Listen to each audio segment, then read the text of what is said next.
Joining me now, David Harsanyi, Senior Editor for The Federalist. David, great to see you. Where to even begin with this? Wall Street Journal today, the electricity cost index is up the most in at least 41 years. That's 16%. This is where they're placing their bets. They're not really placing their bets, they're placing our bets, because this entire electric vehicle boondoggle is funded by government spending and subsidies.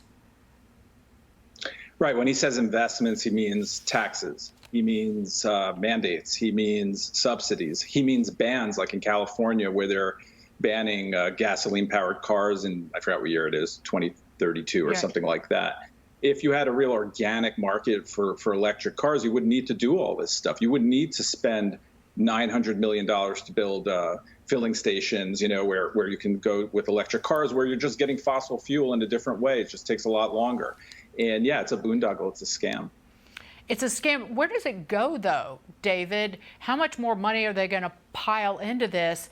And if you just look overseas and the grave energy crisis that England and the whole of the continent are facing, I mean, the policy responses there are disastrous in and of themselves, like capping electricity costs for households in Britain, and now today it's happening in France.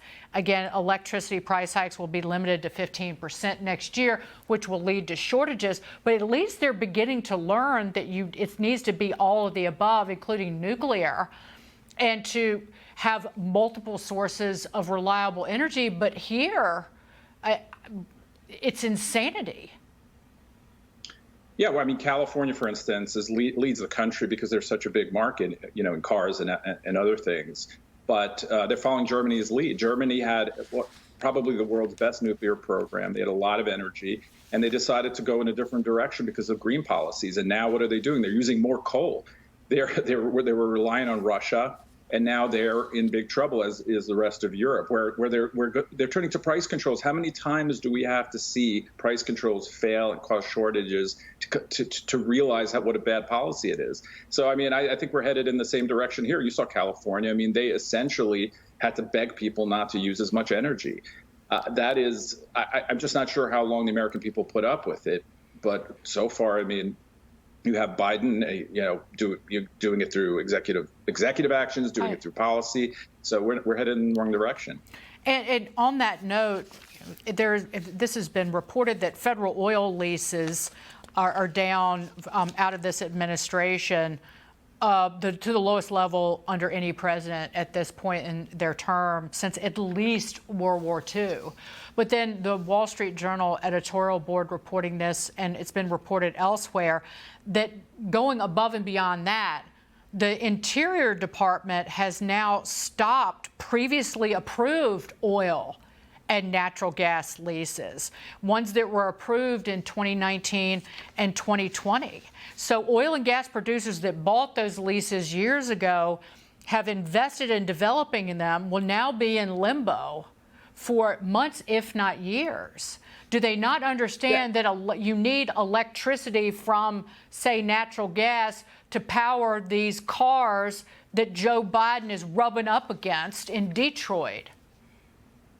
Yeah, and who's going to make gigantic capital investments long term when they have people like this in government who just simply will sign an executive order and ruin their business, right? I mean, so that matters too in how much we invest.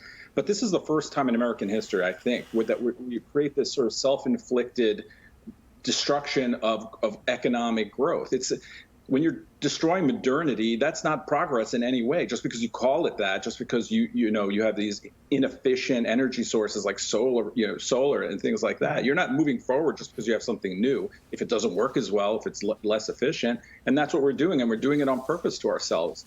It makes no sense. It also hurts people who are poor more than people who are rich. Rich people can buy electric cars, even when they're subsidized, but it doesn't help poor in any way, or middle class. Well, and that Corvette he was sitting in, I think that has an internal combustion engine in it, if I know my cars, but that damn thing cost $100,000 more. Yeah. And again, Yeah, and the only reason people can buy these electric cars are because there's these huge subsidies that help them produce it, and then you get this tax break. Normal people wouldn't be able to buy those cars if they actually cost what they're supposed to cost. It's all a way to hide the real cost of it from the American people who are subsidizing the purchase. I'll just quote you to yourself, Harsanyi, before we go. Grocery prices are up 13%, but don't worry, you're also paying for your neighbor's grad school and his Tesla. David. Investments. Yes, investments. Thank you so much, David Harsanyi. Always a pleasure, sir.